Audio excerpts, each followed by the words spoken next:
घर से भागकर शादी करने वाली बेटियों के लिए एक बार फिर रात के 1 बज रहे थे। उसको फ़ोन आया। हेलो, किसी ने फुसफुसाते हुए शब्दों में कहा। हाँ बोलो, उसने भी धीरे से कहा। सब तैयारी हो गई क्या? सुबह 4 बजे की बस है। मैंने अपने कपड़ों का बैग पैक कर लिया है। पैसे और गहने लेने हैं। अपने सभी डॉक्यूमेंट्स भी ले लेना। हो सकता है कि दोनों को नौकरी करनी पड़े। नया घर संसार जो बसाना है। ओके, मैं सब कुछ लेकर तुम्हें कॉल करती हूँ। उसने सबसे पहले माँ की अलमारी खोली और उसमें से गहनों का डब्बा निकाला।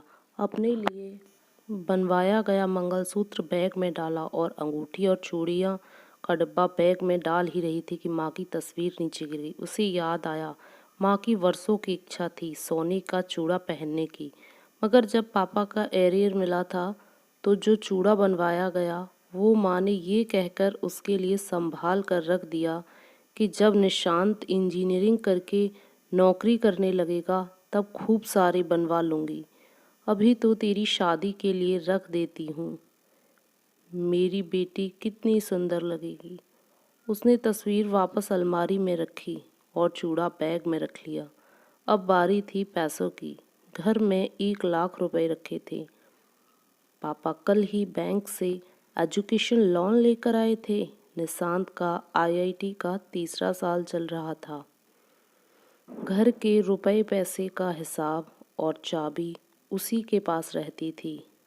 पापा हमेशा कहते थे, पहले मैं स्टेशन पर कुली का काम करता था। जैसे ही ये पैदा हुई मेरी सरकारी नौकरी लग गई। मेरी बेटी मेरे लिए बहुत ही भाग्यशाली है। उसने अपने सभी डॉक्यूमेंट्स बैग में रख लिए। अब उसे ये देखना था कि घर में कोई जगह तो नहीं है।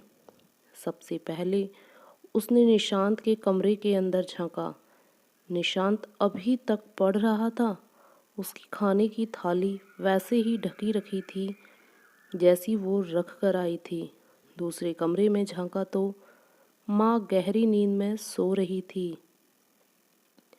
एक खिड़की से पापा दिखाई दे रहे थे जो वर्किंग टेबल पर अपना काम कर रहे थे। अभी कुछ दिन पहले ही उन्होंने ये नया काम ढूंढा था। पापा कहते थे कि चलो, इससे कुछ एक्स्ट्रा इनकम भी हो जाएगी। सब अपने अपने काम में व्यस्त थे। वह अपने कमरे में आई और उसने फ़ोन लगाया। सब रास्ते साफ हैं। सब अपने काम में लगे हैं। मैं चुपचाप घर से बाहर निकलूँगी। उससे पहले फ़ोन करके मैं तुम्हें बता दूँगी। अच्छा, तुमने गहने और पैसे ले लिए हैं ना? तुम बार बार गहनों और पैसों की बातें क्यों पूछ रहे हो? मैंने कहा ना, ले लिए। अरे यार, इसीलिए कि नया घर संसार बसाना है। नई जगह जाते ही काम थोड़ी ना मिल जाएगा।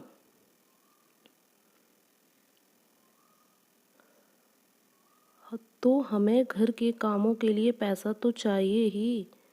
मेरा मोबाइल भी बहुत पुराना है। मुझे नया मोबाइल फ़ोन भी लेना है और फिर मैं कोई न कोई नौकरी ढूंढ लूँगा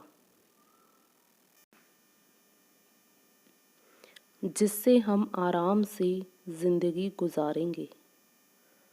सुनो, एक बात पूछूं?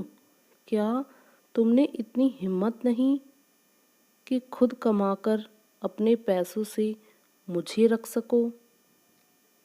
ऐसी बात नहीं है यार, तुम बिन रहा नहीं जाता। और हम जाते ही मंदिर में शादी कर लेंगे और जब काम मिलेगा तो आराम से जिएंगे ना। सुनो, तुम एक काम करो, अभी भागने का प्लान कैंसिल करते हैं। पहले तुम काम करो और इतना पैसा कमा लो कि अगर 2 महीने तक काम ना भी मिले तो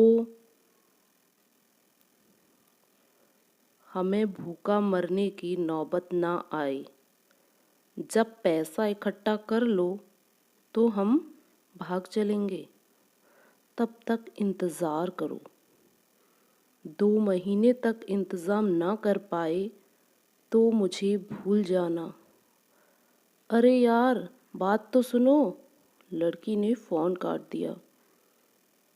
वो अपने पिता के कमरे के पास आई। वो अभी भी काम में व्यस्त थे। उसने दरवाज़ा खटखटाया।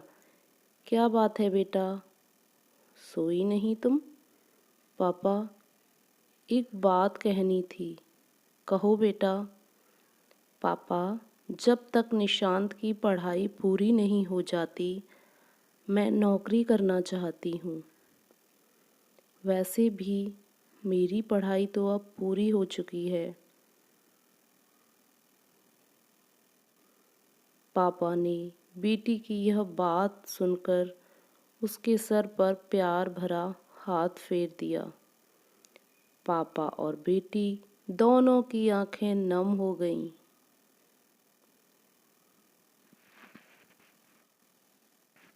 इसी तरह की और कहानियों के लिए हमारे चैनल को सब्सक्राइब करें।